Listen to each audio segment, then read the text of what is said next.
Welcome to the Modern Classrooms Project podcast. Each week, we bring you discussions with educators on how they use blended, self-paced, and mastery-based learning to better serve their students.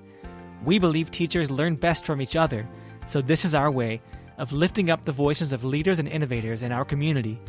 This is the Modern Classrooms Project podcast. Hello and welcome to the Modern Classrooms Project podcast. My name is Toni Rose, Deanon, they, them pronouns, a designated hype person here at MCP, and I am joined by a high school teacher from the Bronx, Ernest Rodriguez. Welcome, Ernest. Thank you, Toni. It's really exciting to be in this space with you, and thank you so much for saying yes to the podcast. And I know that you and I have been talking about this podcast for a while now, so it's kind of, long overdue, and you have such a great topic that we're going to be talking about, which is learned helplessness. And it is a topic that a lot of our implementers, our early implementers, have brought up because of just the concerns of learned helplessness, right? So before we get started and diving into that topic, what is bringing you joy currently? Toni, what's bringing me joy recently is I recently got into hot yoga recently. My sister brought me to one, and I always was like, I don't know about yoga is my thing, and I've done it, and it's been really nice. I've been doing it every week with my fiance, and it's nice to just kind of calm your nerves and just take a second to thank yourself for doing these things and just taking a moment to breathe. Oh, that's so lovely. My best friend also picked up hot yoga and has been has been trying to get me to do it, and I just can't. I love yoga, hot yoga. Y'all can keep that. That is a whole new level for me that I will gladly say no to. So I'm glad you're doing that for your mental health. We need to create those spaces for us. Yeah, at first it was tough for me. At first I was like, I have no idea because I didn't do yoga before. But once you get the rhythm of it and just focus on just learning it, it's fun. It can be fun. Yeah, I can imagine, Ernest, and I'm gonna let y'all have the fun. Understandable. Okay, well, so tell us more about who you are and how you started your MCP journey, your education journey, really whatever journey you want to talk about. Sure, yeah. As mentioned before, I'm a high school teacher. I was born and raised in the Bronx. I started my journey with psychology. I was really interested in how the mind worked, and I wanted to study that a little bit more. And I transitioned into teaching because I just found the love of being able to talk about and educate others about certain things. I started my Modern Classrooms journey last summer while listening to a podcast, Jay Shetty. He's a mental wellness podcast. And within the podcast, I heard an ad talking about the modern classrooms, and I instantly got hooked. I took the online course days prior to the school. It was in August, and I took the online course and I just jumped in. And that was really exciting. And I haven't gone back ever since. Okay. So Jay Shetty, that's what you said, right? Jay Shetty? Yeah, Jay Shetty, yeah. Mm-hmm. Okay. I'm going to have to look that up because I didn't even know that we were doing that. So that's really dope. And I love hearing from folks about where they heard about us. So that's, again, thank you for sharing that. And I also want to point out too, going from psychology to education, I'm sure your psychology background really helped a lot with how you navigate relationships with students, right? Yes. I constantly am always thinking about the learning process, and how sometimes I look at the classroom through the lens of a teacher, but also through the lens of a psychologist, in the sense of there are days where a student has so many issues going on, mentally or psychologically, that you kind of have to put the teacher mode aside and just be there to support that student, or just be all right, listen, hey, I know you're having a bad day. You can put your head down. We can always start tomorrow, or we can start in a couple minutes. So I definitely have been able to use that to my advantage in the classroom. Yeah. And I was also going to say too, how we're talking more and more about social emotional learning, right? Which rightfully so, we definitely should have conversations about that. We should definitely have lessons about that. And I'm also curious as to your thought process of, educators who are hesitant to do that work because they say no, I'm here to teach.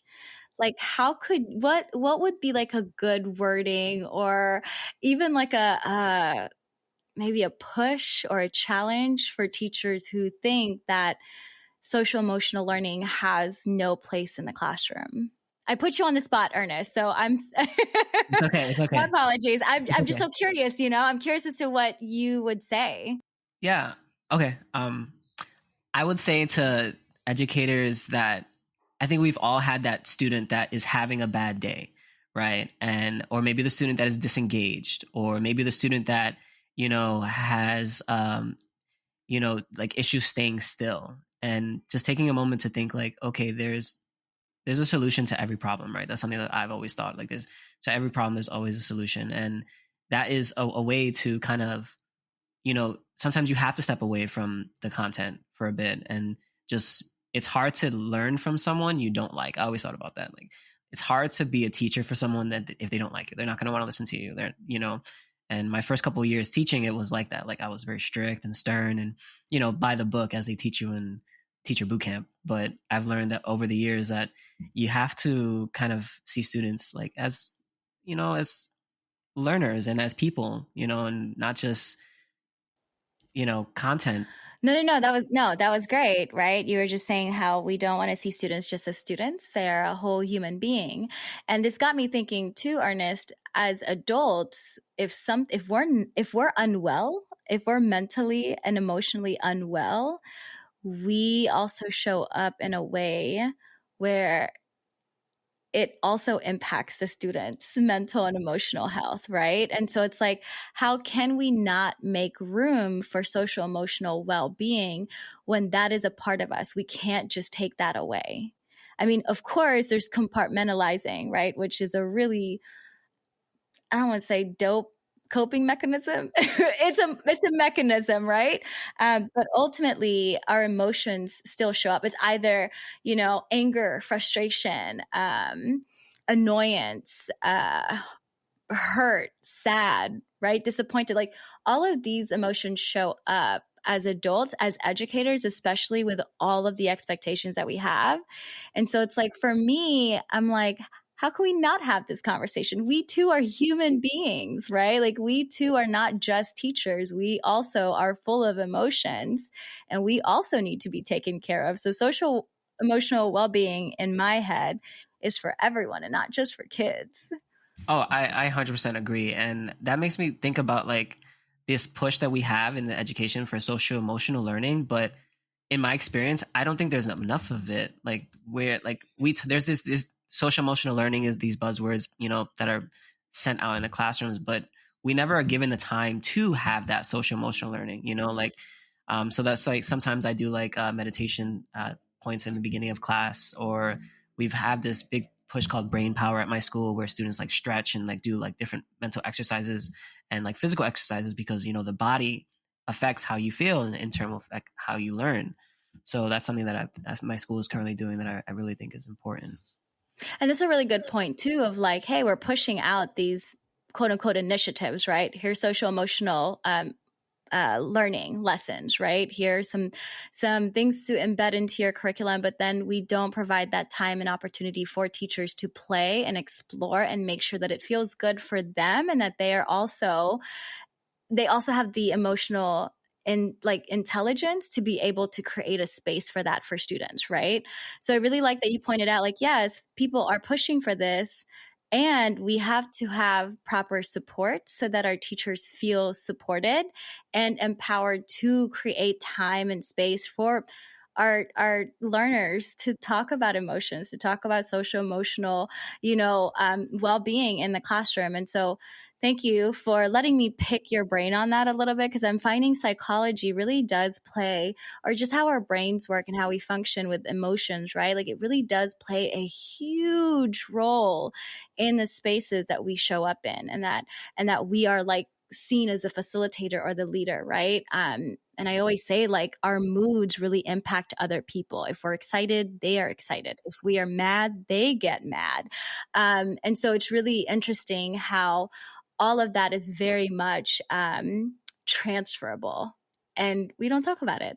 So, listeners are probably like, okay, this is psychology. I was here to learn about learned helplessness and I want to talk about this topic. And I said, and in my head, I'm like, there's a connection though, right? Like there's an alignment here with like psychology and learned helplessness. So these two words I've seen thrown around in so many spaces that I'm in, but there are also other words that people use. Not learned helplessness for the people who don't know what it is. Like they use other words, and I know that they're talking about learned helplessness. So for listeners, and just so that we're grounded to be on the same page to align, like how would you define learned helplessness? What does this sound, look, feel like in your classroom? Yeah. So like if you like Google learned helplessness, you'll see like the definition is it's a psychological state in which an individual, after repeated exposure to uncontrollable negative events, believes they're powerless to change their situation, right? Even when opportunities to do so arise. As we know, one of the purposes of the modern classroom is to assess student understanding of a given topic, right? And advance them when they have demonstrated mastery. Our students are not used to that. They're just not. They're not used to actually kind of sitting down with the content and understanding it.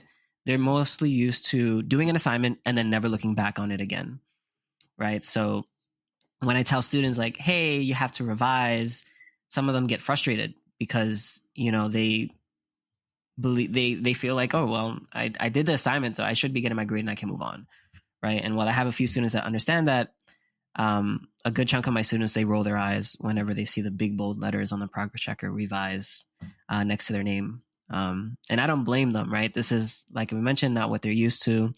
They're doing an assignment, they're seeing the grade and shoving it in their backpack and moving on.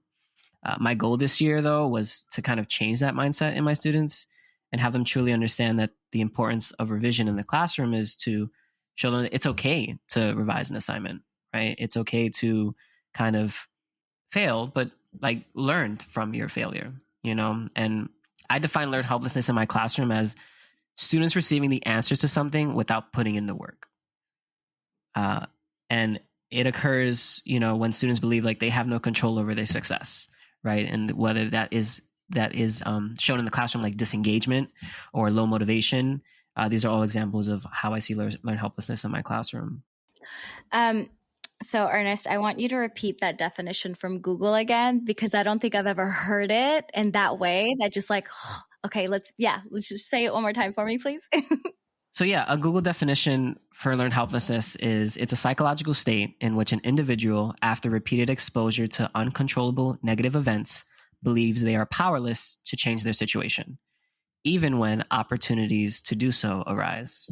Okay. So the words that popped up for me, right? Repeatable, negative, right? Like, and this makes me think about just the system itself, right? The system is broken. We know that.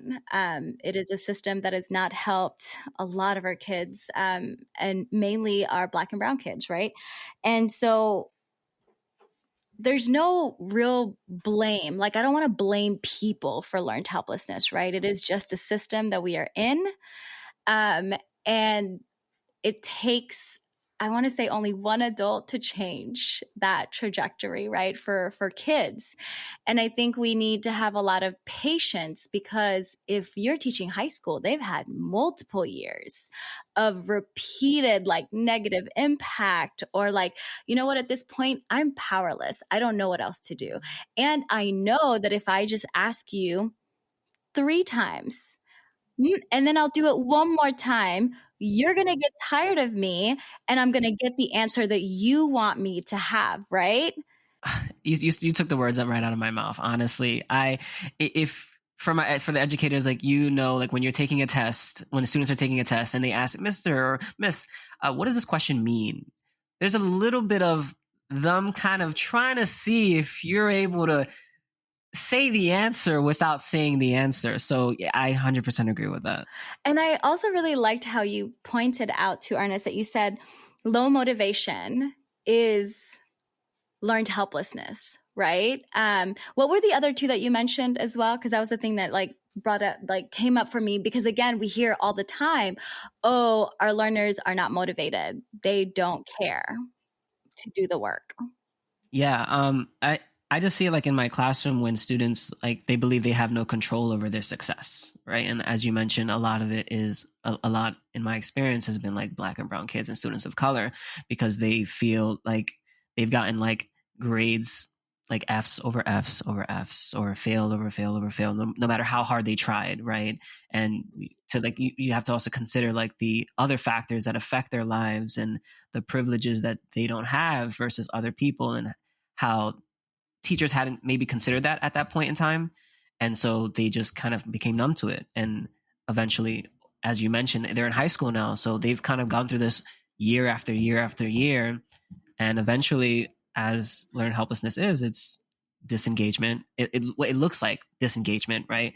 It looks like low motivation. But in my experience, especially this year in my class, like I've pushed those students, right? And the modern classroom has kind of helped me with that, like letting the students, the high flyers, go, and me kind of working with those students that really need that push, you know? And I've seen that even those students with low disengagement, when you just keep pushing and pushing and pushing, eventually like, okay, they're going to come to me. I have to master this content to get the grade, because it's hard. It's not an easy thing for the student or the teacher. And I definitely want to commend like that work that our teachers are doing out there. Right. And I mean, when you're saying like you want to push and push and push, right? I think for me, what came up was that there's a consistency. Like you're going to consistently check in on them to make sure they're okay, first of all. And then second of all, it's like also you're creating this high expectations, right? Like you may not have gotten it the first time. You may not have gotten it the second time or the third time, but guess what? I'm still here. I'm not going to give up on you. I'm not going to say, oh, well, you failed, and then we're just going to keep going, right? So it's this whole, and I think, like you said, it's very jarring for students who've never had that experience before. And when I talk to educators, Ernest, I always say, right, like kids are going to push back because they're so used to you telling them what to do. That's it, right? Like we as educators also have to take a step back and say, like, what am I doing that exacerbates or like increases learned behavior or like pushes for learned helplessness too, right? And I also understand, I'm not saying it's all teachers' fault, right? I do know that teachers are overwhelmed, underpaid, tired, stressed, all of these things, right? So that all comes into play when we're thinking about providing opportunities for students to revise. Because I think sometimes too, right? Like as an educator, I would get frustrated. I'd be like, why can't you just get this right? And those words would come out. And then I would feel so bad for those words coming out. Like, okay, I am part of the problem because I just want my kid I want the best for them, but I'm not communicating it in a way that is a positive impact, that has a positive impact, And so like the whole autonomy, right? Teachers don't have autonomy. Students now also don't have autonomy. And so when we start implementing this model of blended self-pacing, right, and mastery, it's just like a big, holy cow, what is happening? All alarms are going off. I don't want to do this. I can't believe that you're making me do this, right? And I think that's just part of the process. It's part of the change too, right? Like people are going to resist change, and that just means they're paying attention. And so, you and I were talking about this topic potentially because you're like, hey, I'm going through it. I'm going through it this year. I want to record maybe in the spring so that I have more experience of how I'm really motivating and getting my students engaged. And like you said, it's just a lot of push and pull, push and pull, push and pull. But you have not given up on your kids. And I think they are seeing that now, right? And this reminds me of my time in Baltimore City, where my students haven't had teachers for the past 2 years, and they didn't trust me. So it makes sense. So they were just like, no, I don't care what you have to say. I don't care what, like I really had to get to know my students and gain their trust before I could even cover the content.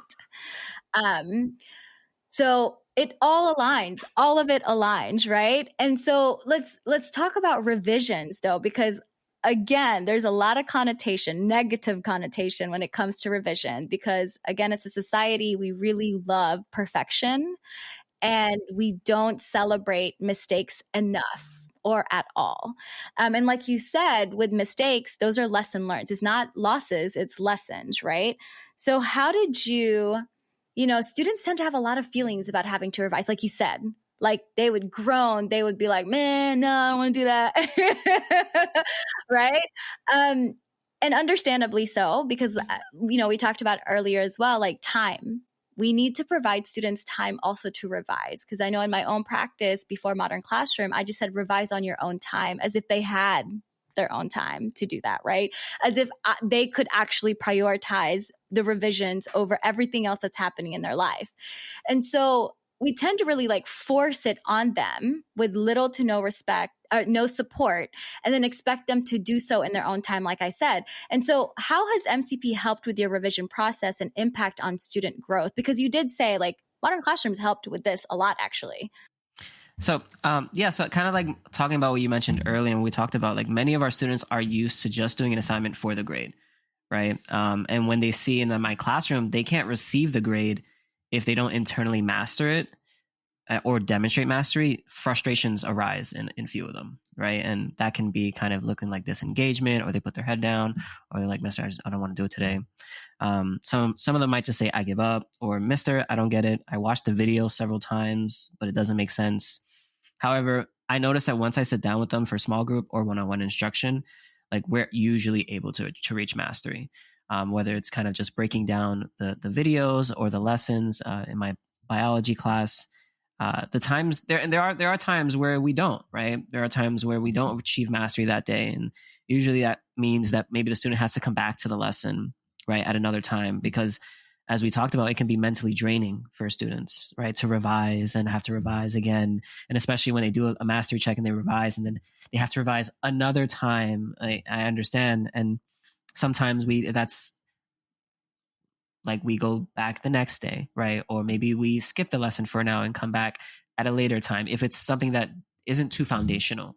But that's something that I've kind of been working on, like we mentioned before, like the psychological state of our students is something to keep in mind, and how that can affect, their progress in the class. So I think also just kind of like you mentioned, like reframing the idea of failure in the classroom, and kind of saying like, okay, we didn't, instead of saying you got it wrong, saying like, okay, well, let's try to, you didn't necessarily get it this time, but let's try to work on getting it the next time. Yeah. And like opportunities for error analysis too, right? This is where critical thinking skills come in. This is where asking questions come in as well. And, I'm thinking about psychological safety, right, in the classroom, of what kind of learning environment do you want to create for your students? Do you want an environment where students are surviving, or do you want students who are thriving in the situation, right? And so when you're thinking about, you said all of these things, I don't get it. I didn't, I give up. It doesn't make sense. I feel like those are words that all of our teachers, all educators have heard at one point or over and over and over again, right? And I think a lot of the times we translate that to kids don't care, right? And every time I hear like kids don't care about this, kids don't want to do this, my heart breaks a little bit, because they do care. It's fear that's coming up for them. They don't want to be laughed at for getting something wrong. They don't want to be looked at as a failure if they don't get it right the first time. They have already created narratives in their head that they're not going to get it anyway, so they might as well not try. And they've never been really successful, so why try now? Right? So like all of these things are coming up for me when people say all the time, like, the kids don't care. They just don't care. How can we like rephrase that? Because I think people are really quick to say the kids don't care. And I know that there's apathy, right? Like apathy is just like, right? And I can only imagine, because I haven't been in the classroom after COVID, so I can only imagine, right? I don't want to invalidate the statements that educators are saying because I'm not in their space. But I am curious, because you are in the classroom and you're getting these, resistance, you're getting comments like this. And then you see, oh, wait a minute, the small groups, me just sitting with them, validating them, making them feel good about themselves, increasing their confidence, right? Going over it with them as often as they need to. And also understanding if you need a break, okay, cool, take a break, right? Yeah. How are you creating that? Because I know also, Ernest, like in the beginning, you were also frustrated. Yeah, I was. It was not easy last year getting through like the modern classroom and all the small steps, and also having to get through the students that were also learning the model with me. So I understand that, but I think to kind of talk about what you mentioned earlier in relation to like how do we like adjust that mindset is we have to, and I've been like reading about like our paradigms, like basically our beliefs, our deep beliefs that we have can affect like how we see the classroom. We're talking about learned helplessness with our students, but there's also learned helplessness with teachers in the sense that, you know, like they believe that students, like you mentioned, like a student doesn't want to do it, right? And they believe, okay, it's out of my control. I did my best. The student is, it's up to the student. And I think that that's something that we have to kind of dig deep into, like, and you know, that can happen like also like when we're talking to other teachers and like, oh, this student doesn't learn. Oh yeah, you're right. This student doesn't learn. I think shifting that and also diving deep into ourselves and our intentions in the classroom will help kind of, it'll subconsciously alleviate some of the ideas that we have about students, you know, like let's say Billy or something, like, oh, Billy can't, you know, he can't do anything in math, or he doesn't understand how to do the project in math. And another teacher might hear that and may inherently create like a self-help. All right, yeah, Billy is Billy doesn't know how to disengage. But I have a student like that this year. I have a Billy, and I work with him, and he's able to do it in biology class. And it's hard for him to sit down and hard for him to like kind of concentrate. But just kind of shifting my deeper paradigms and just kind of saying, all right, well, I can do it. I can change his perspective, and it's slowly and but surely been working. Still kind of trying to crack that shell. That's a lot of adjusting for you, right? Because like you said, it was very frustrating implementing the model for you and having to do all of these things while also keeping your students engaged, right? So, you know, you brought up the book and all of our beliefs and our values. It shows up, y'all. And something that I've learned is that we actually, our values and our beliefs stem from us being like 9 years old. Like it is embedded deep into us, right? And I think the reminder too that you said that when other adults in the school buildings say things, right? Like you said, folks inherently subconsciously tuck that away. And then when they have the kid, they're like, oh, well, they can't do A, B, C, D. They're already, you know, having these problems or whatever. And I think that's kind of where I also, when I was teaching Ernest, I don't know if I should say this, but I didn't really want to read the IEPs of students because I was like, I don't want to go in there with my bias already and thinking they can't do A, B, C, D, right? So, and then like, of course, like teachers from the previous year would say like, oh, so-and-so, they don't know how to act right. Like they're going to be so bad in your class. And I didn't want that to be the thing, right? So I just had to like really be mindful of like, okay, you're saying that this child was awful. But I also didn't want to be that teacher that says, well, in my class, they're good, you know, because there are some teachers who do that too, who don't believe that like this kid is acting out because they're so great in the classroom, in their class. And so I think the learned helplessness, you're right. It's also with adults. Because now as I think back, when I was mentoring for modern classrooms and working with educators, there were a lot of frustrations. There were a lot of pushback. There were a lot of like, I don't want to do this. This doesn't make any sense. Show me something that, you know, specifically to this grade level at, you know, this unit, this curriculum, right? And I didn't see that. I saw that as resistance, first of all, which makes sense. But it's also, again, like learned helplessness, right? Because again, teachers have repeatedly also felt and experienced negative impacts in their practice. So they are also quick to say, nah, I'm not going to try that. Yeah. Yeah. Especially with like experienced teachers. And, you know, they've kind of got like their rhythm going. They've got their flow going. They've they've got, kind of like with students, they've gone through the years of them trying, and it's not to like condemn them. It can be a lot going through this year after year, trying different things and kind of feeling like powerless to it, to it all. I see that a lot with like students and parents. Like a lot of students feel like, oh, their parents, they don't care, or but then I call those parents and they do care. And they're like, oh, my child did what? Like, oh no, like when they come in, I'm going to have a talk with them. So I think, but that's because that parent is doing something, and they have their own things that's going on with their lives. And so these are like, I don't want to say excuses, but like things that can lead to that learned helplessness in our teachers, over time. Yeah. I mean, again, it's really just quick to blame other people.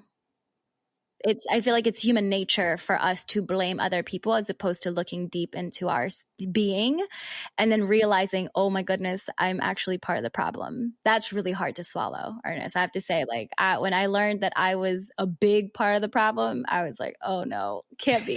But that's it is. That's part of the growth, It's part of like looking deep into ourselves and seeing like, yeah, I feel that too. I struggle with that a little bit too. Like kind of like, oh, well, I thought I was doing everything perfectly, but then you start to be like, it's good. It's healthy to like say like, I have, I have this really great quote that I think about. I forgot where I read it, but it says that my weaknesses leave room for the strength of others.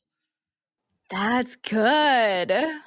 Yeah. And so that makes me think like, like it's okay to not be good at things. It allows room for others and allows you to learn and say that, like, well, we're always growing, right? Educators always hear that, like you're always learning to this day, and I think it still holds true. Oh my gosh, this is such a great conversation, Ernest. I'm like, oh, we could talk about mental health. We could talk about all, because it really just ties into learned helplessness. It really does tie in. It's all emotions behind that. It's all like, there's so much fear for all parties involved, right? Like parents and caregivers and families are afraid of being seen as neglectful. And then teachers are afraid of being seen as not doing their job, ineffective. And then students are afraid of being seen as failure. So like there's just so much fear that people just say, instead of this is fear, it's learned helplessness, right? Like it's they just don't care. Okay. You're giving me so much to think about. I feel like my brain is exploding, not even expanding, like just exploding at this point. Hey there, listeners. This is Zach with one announcement for you this week. TR, this very podcast's co-host, and Lauren Kimlinger, MCP implementers in DMCE, are presenting on Inside Out, a joyful journey of learning and growth at Oregon Early Learning Conference from April 16th to 18th in Portland, Oregon. If you're attending, please make sure to drop by and say hi, check out the presentation, and that's it. Let's get back into it with Toni Rose and Ernest. Okay, so, you mentioned about student mindset, right? Like shifting it, adjusting it, changing student mindset about revision specifically, because in this model, we have like revisions are part of it. Like you have to revise. We're no longer just one and done. You're going to go back and actually relearn and learn, right? So what have you done so far in your classes with your students saying, I don't get it, I don't want to do that, huffing and puffing and groaning? What have you done that you found successful? Because I'm sure listeners are like, I need help with this. Yeah. So I guess like apart from like what we mentioned already with, kind of just sometimes giving them a break or just having them letting them put their head down for like a couple minutes. Sometimes it's really bad. You let them put their head down for the period. That's the beauty of the modern classroom, is it's okay if they miss a lesson or a day, because they can always make it up or make it up at home. Some things I do in the classroom is when students have to revise, they have a few options. They can complete like an Edpuzzle practice video that we do together during small group, or maybe I'll sometimes just pull a couple of students that I see that are struggling and we'll do some small group instruction together. I took this from another educator in your podcast. They mentioned something called tour guides, and I think that was really, really cool and neat. Like dedicated students who are ahead of pace. So if I can see the tracker, like these are students that are ahead of pace. I have them, and I know I can depend on them to sit with students that are kind of struggling with revision. And it's just it's magnificent when I hear students in the background just like kind of talking to each other, and just kind of just learning together. So these are like ways that I've kind of like, pushed, and kind of also being kinder with the students about revision and telling them that it's okay to, uh, revise. It's okay to take your time, and everyone learns at different paces. I have students do a daily check-in every day, kind of taken from the tracker, and the daily check-in is just a reminder that, like, it's okay that, whatever lesson you're on. And I always have like a little section where they share like how they're feeling. And that kind of helps me maneuver the classroom and know like, all right, well, if the student has to revise that day, but they say, oh, I'm not having a good day, like I'm going to approach that differently versus students that's like, oh, I'm having a good day, but they have to revise, because sometimes revision can like, it can make their day worse, like, oh, I have to go again. All my friends are moving up, or this is going to bring me behind. So just approaching it like it's in different ways depending on the student. It's a very like complicated when I say it out loud. No, it's not complicated at all, Ernest. This is actually beautiful because you're providing options. There are options to revise. And I think the biggest thing that I'm also taking away from this is that you're doing it in community with your other peers. You're not doing it by yourself. So you have your tour guides who are helping you, right? Because I always say learning is so much more fun with others.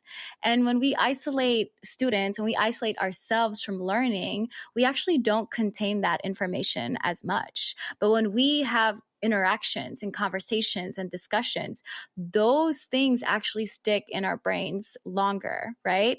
And so I think, like you said, I love the whole concept of doing it in community, doing it with community. So you don't actually feel alone. You don't feel like you're the only one in this, you're the only one who's behind pace. You're the only one who's not getting this. It's like, no, there are other people who are doing it as well, right? So I think this piece is also where we highlight like the organic collaboration that happens in a modern classroom of folks, of our learners really creating this community of revision and the community of learning together. And, the reminder of being kinder is also, I think we need that every hour. Like our phones just need to say, be kinder, and not just to not just for kids, but also to ourselves.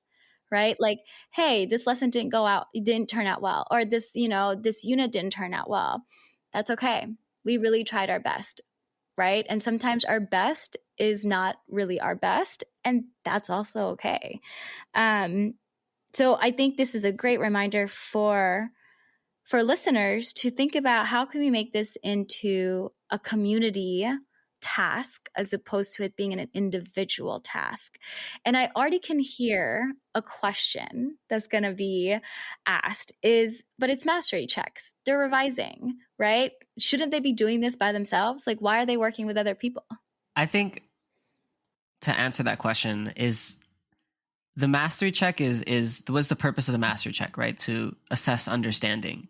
And I think if students are able to talk about it or explain it to each other, that's why sometimes, like, we have different learners. We have, learners that may have trouble writing it out. Like I have students, I can't write it out, but I can say it, and just kind of leaving options for the students, like keeping it open. I think keeping it like tunneled like that might make students like restricted, kind of mentioning the autonomy from before. And like having a collaborative space is a good thing because they're talking about it. They're having conversations with their peers, and when they have an exam, or if they're in New York and you have to take a Regents, then hopefully those conversations do come back, right? When you're focusing on just a mastery base, you're kind of teaching to the test, right? We always say like we want to move away from teaching to the test.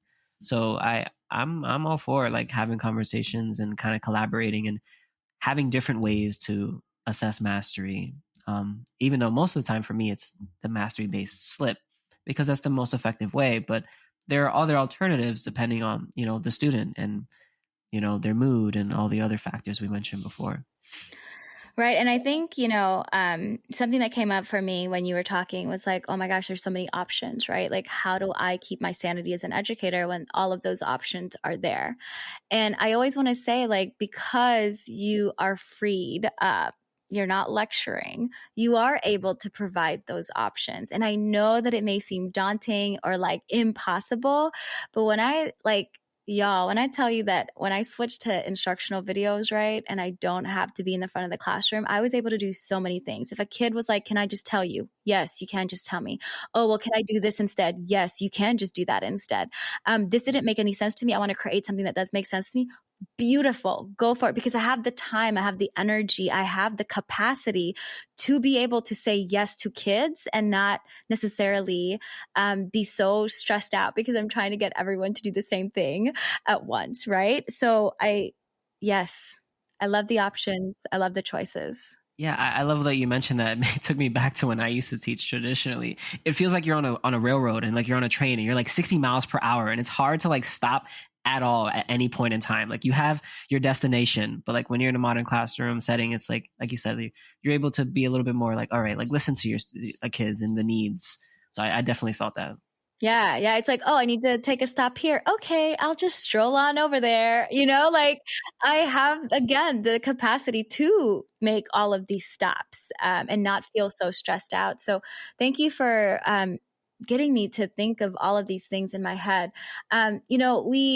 We talked about failure already and how that definitely has a negative connotation to the word, and a lot of negative emotions, right? Because again, emotions, learned helplessness, emotions, all of those things. Even as adults, when we think we've failed, I know my body like freezes. My body is like, holy cow, I failed. I did not reach that goal. That sucks, right? So how do you approach students who have yet to master the content? Like you said, right? There's breaks because a lot of the times it could take students multiple tries to get to where you want them to go, right? So then how do you kind of guide them through that process to make sure that they don't shut down, to make sure that they don't disengage and that they don't give up? That's something that I struggled with a lot in the beginning of last year and even in the beginning of this year, like telling students that they failed a mastery check, right? And I don't straight up tell them that, like, you failed a mastery check. But when a student sees revision, they immediately ask me, like, Mister, like, so did I fail? Like, they ask me, like, oh, so Mister, did I fail the mastery check? And I think, like, another quick Google search just kind of says, like, the meaning of failure is to be unsuccessful in one's goals. And now to answer that kid's question on whether or not they failed that mastery check, we have to understand first, what was the child's goal, right? Was it truly to understand the content, or was it just to, complete the assignment and move on? And the unfortunate reality is that for some of my students and, students in general, it seems to be the latter, right? They're just achieving, they're trying to do the mastery check so they can move on to the next lesson and just kind of get a grade and move on, right? So I've tried to like change my wording around like when students have to fail, or well, not have to fail, when students fail, like have to revise. And instead of saying like, you got this wrong, like I'll say like, you're still figuring this out, right? Let's break it down together, right? Let's see what went wrong, right? Just kind of going back to being more kind. Do you remember the whole saying of not yet? I feel like there was like a big movement for saying not yet. You're not yet there. I think so. Is it like saying like, oh, like if a student doesn't like science, they're like, oh, I'm not good at science. Yeah, something like that. Or even just like with grades, right? Instead of saying you failed or you didn't master, teachers would say not yet. But I wanted to say that's actually what you said is better than not yet, right? Like for me, the not is still a negative word. So for you to say, you'll figure it out, I love that. Because that is more positive than saying not yet, right? It's like giving you more chances. There's more chance, right? Like there's another opportunity for you to understand exactly what we're talking about. And I know that you can do it, so you will figure it out. And you're really like blowing my mind about these definitions, Ernest. Clearly, I need to get a dictionary and look up words. Because I feel like once people see that definition of failure, right, then they can take a step back and see the bigger picture of like, you know what? I didn't fail. This is a lesson that I need to learn at the time being. This is a hump, right? It's not a clear, pathway all the time. This is a hump. Unsuccessful in one's goals. Like, you're right. What are the goals? Are we really unsuccessful? Is that really a failure? And I love words. This is great. Thanks. I really, it really, it makes me think about like all the times we give students like projects, like PowerPoint projects, and then they just copy and paste all the words from Google, and then they have to present, and then it's like they're just reading verbatim off the words off of the slides, and we've always seen that before. And that is another example of like students just kind of completing an assignment just to do it. You know what I mean? Like, did they achieve their goal? And sometimes some teachers, I've done it too a couple of times. Yeah, well, they followed the rubric, right? They have the data, but were they successful in achieving the purpose of the assignment? Something kind of what you mentioned, like with me, like I felt that a lot in the beginning of the school year this year because my exam scores were really low. They were really bad. And I felt like, wow, like I'm like, what am I doing wrong? And I kind of reminded myself, like, my goal currently is progress, right? You can't just complete it like in one day. And I've noticed that my scores have increased ever since like September, like unit by unit. Like we're in unit 6 now. My unit 1 score is like, my exam scores were really, really like were low, but that's because our students weren't used to these things, right? They weren't used to this mastery based grade learning. And I see my classroom now, and students, they know what to do. Like when they come into class, they know where to find their notes, they know where to find their videos, they know where to find their mastery checks, and my scores have been improving ever since then. And just kind of like helping students transition from a fixed mindset to a growth mindset, right? Those buzzwords we hear all the time. And just kind of allowing students to kind of tell them that you're making progress, and it's okay if you revise. It's okay if you have to do it again. Like we're in this together. You know what I mean? And that's something that the modern classroom has allowed me to do. Have these moments where students are learning. Like at their own pace, and they're learning how to learn. They're learning how to learn. I think is the best way to put it. And that's a skill set that they will always have forever and ever and ever and ever. Like that is something that nobody can take away from them, and that they can utilize in all aspects of their lives, which I think is such a beautiful thing, right? You talked about the purpose of tasks and mastery checks, right? And I also just want to say, like, there's intentionality behind everything that we do, right? And if we're just doing it because we need busy work, because we want to see that students are actually doing the work when really they're not understanding, that's an issue. And kids pick up on that.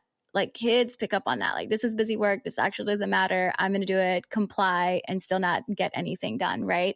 And so I would love to push, our listeners too, like, think about just being intentional with what you create. Like less is more in this case. We don't want to inundate our students with so many tasks because, again, that fuels the learned helplessness because, again, that's just multiple more opportunities for students to fail over and over and over again when those tasks actually don't mean anything, right? So again, just taking a look at our teaching practices and how we're creating a space for students to thrive, to be successful, to feel empowered, even though they're not quote unquote, like mastering the concept or like they're not failing, right? So I want to bring up the data piece that you said too, because we actually just got in the Facebook group, we have like 20,000 teachers there, right? And we had a post on there that was like, hey, my data is really low. I think I'm going to give up on the model because I've been doing it for, I think like 2 years maybe. And like the data is just low. And like you said, it was very jarring for you, I'm sure, to see like, holy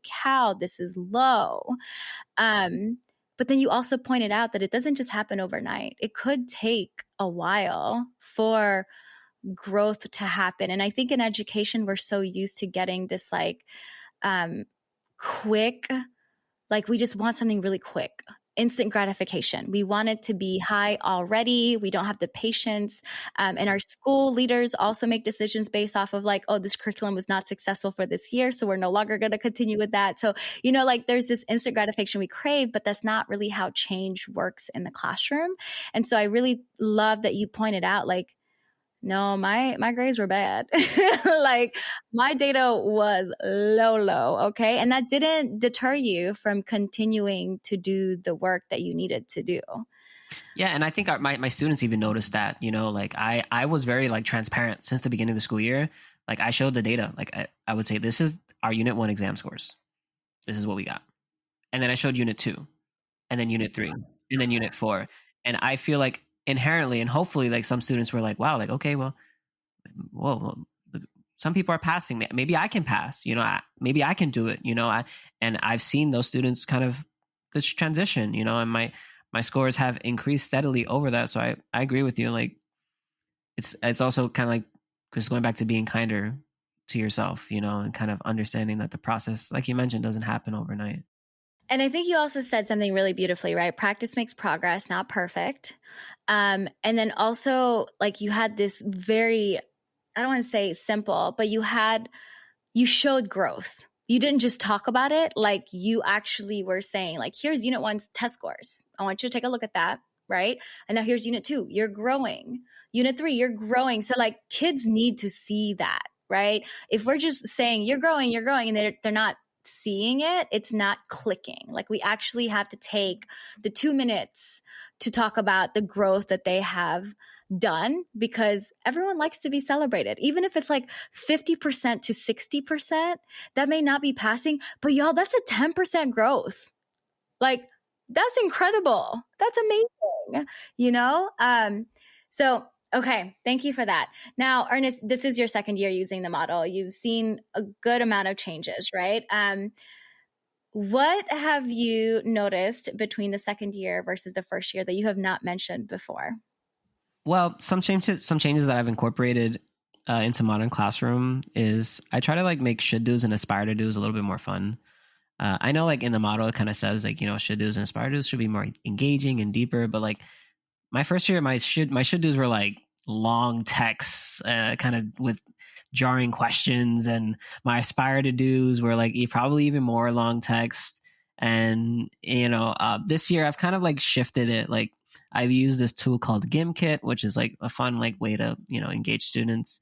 And like I might do like a hands-on projects for aspire to do's, like creating like a model with Play-Doh, or just making it more engaging with the should do's and aspire to do's. And something else I've done is I've created like 3 variants of the mastery check in my classroom. So we have like spice levels. So we have like a mild mastery check, a spicy mastery check, and an extra spicy mastery check.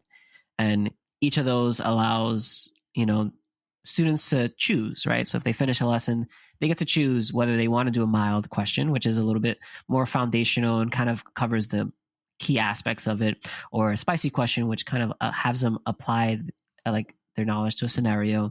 And an extra spicy is usually like a regions-based question. And this has allowed students to kind of like, access the content in a multitude of ways. And I constantly have students ask me, Mr., can I do all of them? I'm like, yeah, of course. Yeah, you can do all of them, of course. And that's something that I've kind of seen is, kind of caught student attention. I started this like a month or 2 months ago. Yeah, no, Ernest, this is amazing, because now again, we get comments of like, hey, my students are not doing the should do and aspire to do's. And you had to take a step back and say like, oh, actually the should do and the aspire to do's are crusty. I wouldn't do them either. So I had to shift, right? I had to adjust and make it a lot more engaging and make it a lot more like fun, like something that kids would want to do. So, and I think you're right too, right? When we first started implementing the model, we think should be deeper. It should be like longer. It should be like deeper, right? And then we get frustrated as adults, as teachers, like, oh, they're not doing this thing. And then I'm like, oh, wait, I don't want to do this thing. So, this is interesting. Ding, ding, ding. And then again, you continue with the options, right? Like students have options to revise. Now students have options with the mastery check, with the variants, right? Because again, sometimes even our students who are advanced will opt out and do just the mild ones some days, right? They're not going to choose the extra spicy every single day. And so it just provides, again, the options for students to show up as they are at the time that this is happening. And it's not pushing them to do more than what they're capable of doing at that moment. Oh my gosh. That was so beautiful. That was so well said. I 100% agree. And yeah, and that goes back to the revision process too. Like sometimes I have a student, like I push them to do spicy or extra spicy all the time. But, they're having, like you mentioned, like meeting them where they are. Like, all right, mister, I'll do the mild question, or be like, okay, well, you're having a tough time with the spicy question. Let's jump back to the mild question, show them that they can do it, and let's jump back to the spicy question, kind of just, helping them like, all right, we're gonna do the mild, but I want you to do this. And sometimes I won't even tell them, like, okay, do the mild. It's fine. I know you're having a bad day. And then they finish and I'm like, yep, okay, now you can do the spicy one. And then they'll do it, because they have that sense of like, all right, well, like that immediate, like, oh, well, like, I guess instant gratification. I'm not sure, the validation, Ernest, the validation that they know it. That's been really, I've seen great success with that in my classroom. Oh my gosh, I love this so much. I don't even know why I forgot about, the variants, right? Like the options. Because even like some of the kids that you think will not touch the extra spicy, like will do it. And you're like, oh, well, screw me for thinking otherwise, right? Like what? Yeah, this is amazing. It surprises me because even like students that you might, like you mentioned, like don't like, they want to understand the extra spicy, like even and that leads to more small group, like Mr. like they like, okay, I'm gonna do the mild, but like they want to know how to do the extra spicy. And that might be like, that's where I use my tour guides. And I say, all right, well, you can break it down with the tour guide. And also it allows for you to like say, they did the mild already. They've mastered it. I can put master on the progress tracker, but have them work on the extra spicy, and I love what you said. It literally allows them to assess them where they are for that day. And yes. I love that. Oh my gosh. I love this. This is, again, it's just such a beautiful thing, right? Like, and even with students who may be at a lower reading level or whatever, right? And they do the mild and then they get that right. And their confidence increases a little bit, right? And they're like, okay, well, maybe I'll try the spicy one. And then if they're like, oh, I can't do that, not right now anyway, right? Like I'm having problems with this. Like you said, they have the opportunity to work with a peer. And in the back of their minds, they're still like, well, I did the mild. Like, so I know this. Like, I know this stuff already. I'm just not able to access this spicy level just yet, right? Like, I'm going to access it with my peers instead. And oh my gosh, this is so beautiful, Ernest. I love it. I love it. I love it. I love it. Okay, so let's talk about pieces of advice because I feel like you've been dropping gems throughout this recording, right? This episode. What are 1 to 2 pieces of advice about learned helplessness and how both students and educators can be proactive about it rather than reactive? Because again, our stress levels are high. We are reactive to a lot of things. So how do we prevent that as much as we can? Not all the time, because again, emotions run high, but yeah, what would you say? I would say the first step is kind of fostering that growth mindset that we keep hearing about in the educator space, like giving students like small achievable goals. I remember in the beginning of the school year, like I would give like these insanely like they were for good reason, but like these insanely complicated mastery checks. And like and my students, like, some of them, this is my first year. Like my students were like, I don't know. I don't want to do this. So I try to like at the beginning of the unit, like my mastery checks are a little bit like not as, well, I guess I can do that now with the mild, spicy and extra spicy kind of thinking as I talk. But like just giving them small achievable goals, I think will help build that, like you mentioned, validation within our students, and using language that emphasizes like effort, right? And like saying that, like you worked really hard on that problem. Like, great job. You did the mild. You want to try to do the extra spicy? Or do you want to do the spicy? Kind of slowly pushing them to create that growth mindset within them that, that can help students a lot. For educators, I think something to kind of tackle learned helplessness in our students is just identifying early signs of like that learned helplessness, the students that are disengaged and students that are, maybe like struggling, like identifying it early will help you as an educator because you're aware of it versus when it happens in the classroom. Because I know so many teachers put so much work into their lessons, and when a student isn't disengaged, it can low-key feel a little bit, like hurtful. Like I put a lot of time and effort into this lesson and students just disengaged. But if you're aware of this, you're aware of that student, then you can kind of like prepare in advance, and kind of maybe even like come up with plans to help alleviate that learned helplessness in that student and kind of really like focus on that validation we talked about and those kind words and kind of shift it, It's a lot of awareness here, Ernest, right? A lot of awareness of our students' feelings and our students' abilities and our own feelings and our own abilities, especially biases coming in as well, right? Kids are coming in with biases about a content, about you, about, the school. And then you're also coming in there with biases of like all the other things, right? So this is really interesting. I love that. Thank you for sharing that. Just be aware. Be aware, and so that you can catch it early. Because I think sometimes too, when we do self-pacing, I catch the students right away who are falling behind. If they're one lesson behind, I got you, baby. We're doing this small group together. I'm not going to wait 3 lessons later, right? Like I'm going to go ahead and catch you right there so that you don't feel overwhelmed and stressed out that you're so behind. So I love that, of just like being able to catch that. Another thing too that I wanted to point out is a language shift, right? Changing our language is really difficult. It's really difficult. And I would challenge our listeners also to have an accountability partner. For me, it was my students. I told my students, hey, I'm staying away from saying these words. And it's become such a part of me that I don't know when I say it. So I need you all to call me out, like giving, again, that like permission and inviting them to call me in when I'm saying words that are not the greatest words, right? Like there's a lot of negative implications. And so then we've created this like community again of like, oh, Ms. D is shifting, so maybe I should also shift. It's modeling, right? It's modeling. And then it's also showing like language shifts are hard. Like if we're so used to saying this thing over and over again, and then for us to say another thing, like we're going to need a lot of grace. We're going to need a lot of patience, and we're going to need accountability partners for it. So when we provide, again, this space for all of us to learn together and to shift together, to adjust together, it's that much more fun.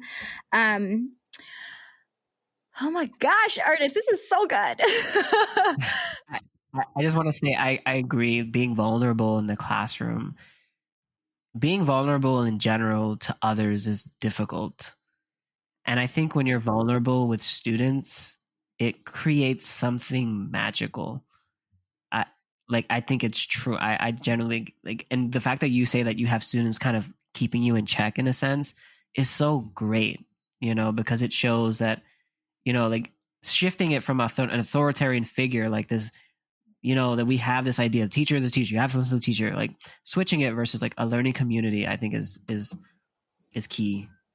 Yeah, it really rocks that power balance, right? Like me as the adult, me as the educator, I don't have all the power, and nor do I want all the power, because that sucks. I don't want that for anybody.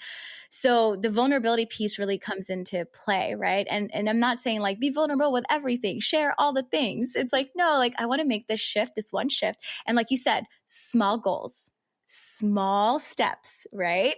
And the more that you do it, the more it feels better. But in the beginning, it's going to be really uncomfortable. That's with any change. All right. So Ernest, what do you hope to see in the future, and what goals do you have? Well, currently I'm back at school, back in school to become an administrator. Okay. And I would hope to see a school that has tiny bits of the modern classroom incorporated into each class. I think that I understand. I've spoken to educators about, the modern classroom, and some of them are a little bit skeptical for a good reason, but I think all classes would benefit from a progress tracker. I think all classes would benefit from self-paced learning, and I think all classes would benefit from mastery-based grading. The progress tracker is just a way that students can just know where they are, like I know like a lot of classes, students come in and they just might, like you mentioned, feel overwhelmed by it all. And that creates that learned helplessness within them that just, there's nothing I can do. It's just too much. I don't know what's even, students use Jupyter, but they don't ever sign on to Jupyter to see their grades. But having a progress tracker face in the front to show like, this is where we are, this is where you are, and this is where you can be, helps create that growth in our students.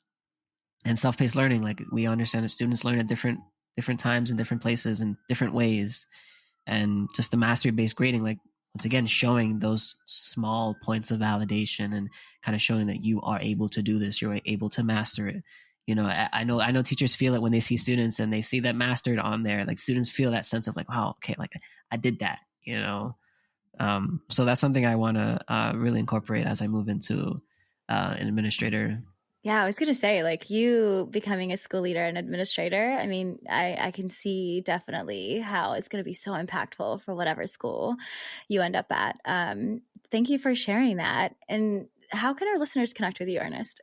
Yeah, well, they can connect with me at my email, mr.rod2425@gmail.com. Beautiful. And listeners will have that in the show notes as well. So you don't have to do any, you don't have to write anything down. So with that being said, this was such a nice, pleasant surprise of a conversation, Ernest. You really, again, just exploded my brain. So thank you. I'm going to have to pick that up once we're off. And so just thank you again so much for sharing your experience and expertise with us. And I'm so glad that we finally have this conversation on the podcast as opposed to emails back and forth. Yeah, well, thanks, Toni. It's been a pleasure having a conversation. It's been a long time coming, but we finally got there. Yeah. And it's beautiful too, because you said, like, when you first reached out, right, you were like, hey, I'm frustrated. I don't know if I can keep doing this because of A, B, C, D, right? And then you said, but give me time.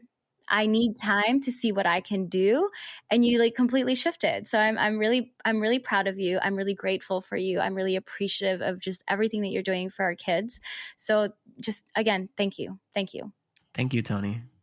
Listeners, remember you can always email us at podcast@modernclassrooms.org, and you can find the show notes for this episode at podcast.modernclassrooms.org.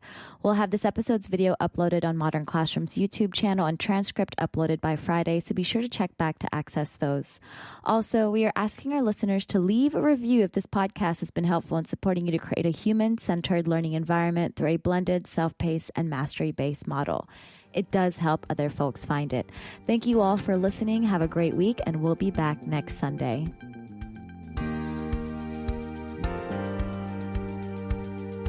Thank you so much for listening. You can find links to topics and tools we discussed in our show notes for this episode.